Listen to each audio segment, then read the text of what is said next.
One, two, three. Are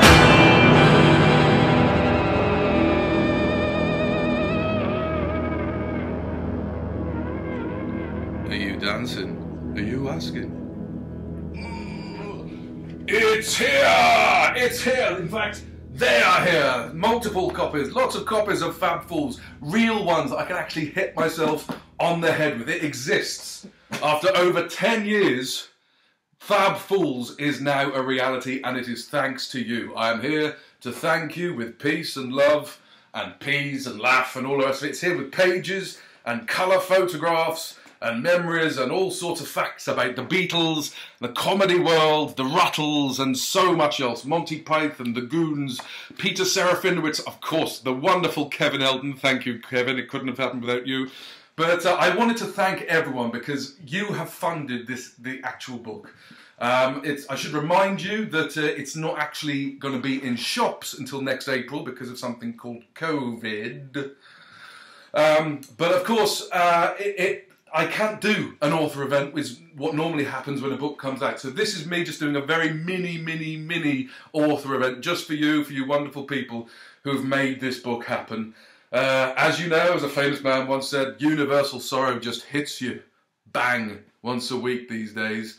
And the only way to get past that is to laugh, otherwise things will be very melancholy. So this is to make us laugh, to spread a bit of joy in these times, and to fight the universal sorrow. So I thank you, and Jeremy thanks you. The two of us, we are both absolutely overflowing with gratefulness to all of you for finally bringing this dream to life. It's been over 10 years in the making. I'm very proud of it. Thanks to everyone at Candy Jar Books, and sounds like I've won an award, but I haven't. I won a book, and a book is better than an award.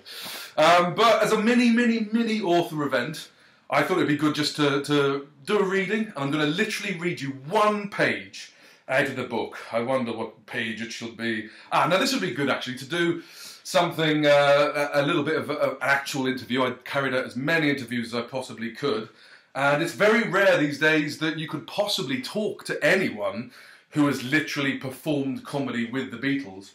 So that's what I did with the great Trevor Peacock. 6 or 7 years ago now, I went out to his lovely farmhouse in the Yeovil countryside somewhere, and I spoke to Trevor Peacock and his lovely wife as well, and that's what I would like to read, actually, just a page of the Trevor Peacock section. No, that's just me being ace. Okay, so, story and was choreographer for all Jack Good's Shindig shows, played Wall, and delivering the prologue was Good's old buddy Trevor Peacock. They were surrounded, locked into rooms, so I wasn't able to mix very much, he says. They knew we were playing Shakespeare, and they weren't daft. They were quite intelligent blokes. And they were huge. They didn't need this television show, but they said, well, we'll do it. I was there for a couple of rehearsals. Jack had got me in to do the introduction, and they seemed to have been practising. I said I hadn't had any breakfast, and Ringo offered me half of his. It was incredible. All these men seemed to have been... All they had to do was push a button and get anything they wanted, and it was like going to see the Lord Jesus. My first wife was going around saying, I kissed Ringo, but nobody believed her. Trevor Peacock became the last actor alive to have tried to perform live scripted comedy with the Beatles, an odd job as part of a celebrated comedy career which reached its zenith as with fellow Fab's co-star and Milligan's sidekick John Bluthal, with a plum role in Richard Curtis's sitcom The Vicar of Dibley 30 years later.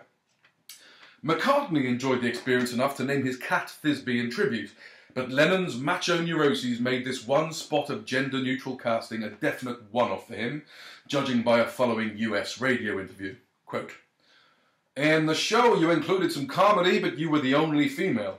Look, I don't want any insinuations, mister. We was doing Shakespeare and I had to be Thisbe, the girl. Because, you know, if anybody likes dressing up more stupid than the rest, I enjoy doing it.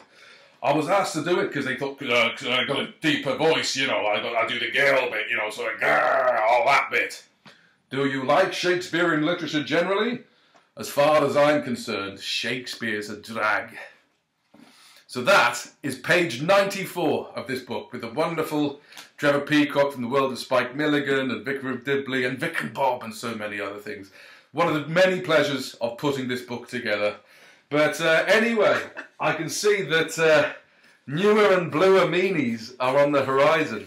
And so there's only one thing to do, really, and that is end on a song.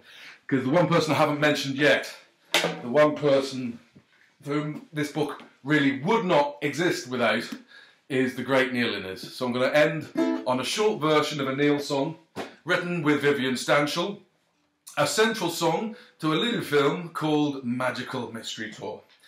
And yeah, hope it makes you sick.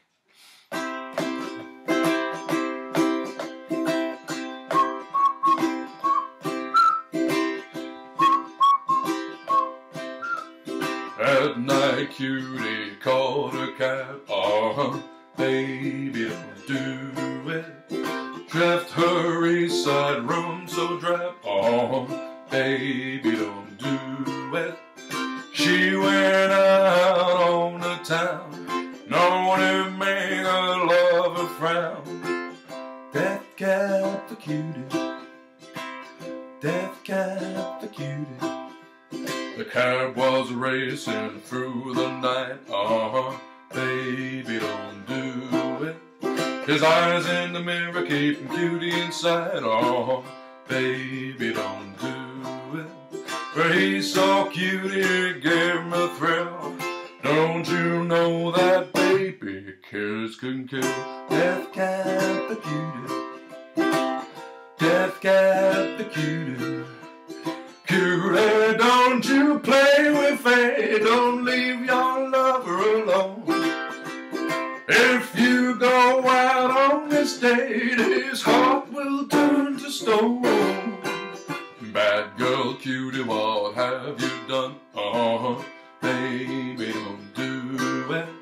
A slipping, sliding down with 31. Oh, baby, don't do it. Traffic lights change from green to red. Tried to stop the day, both wound up dead. Death cab the cutie, death cab the cutie. Someone's gonna make you pay your fare. Death cab the cutie. Someone's gonna make you pay your fare. Death cab the cutie. Someone's gonna make you pay your fare.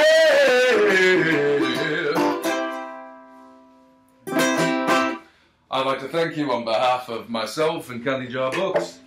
And I hope you enjoy reading Fab Fools. So, peace and love, peace and laugh, and let's all fight universal sorrow.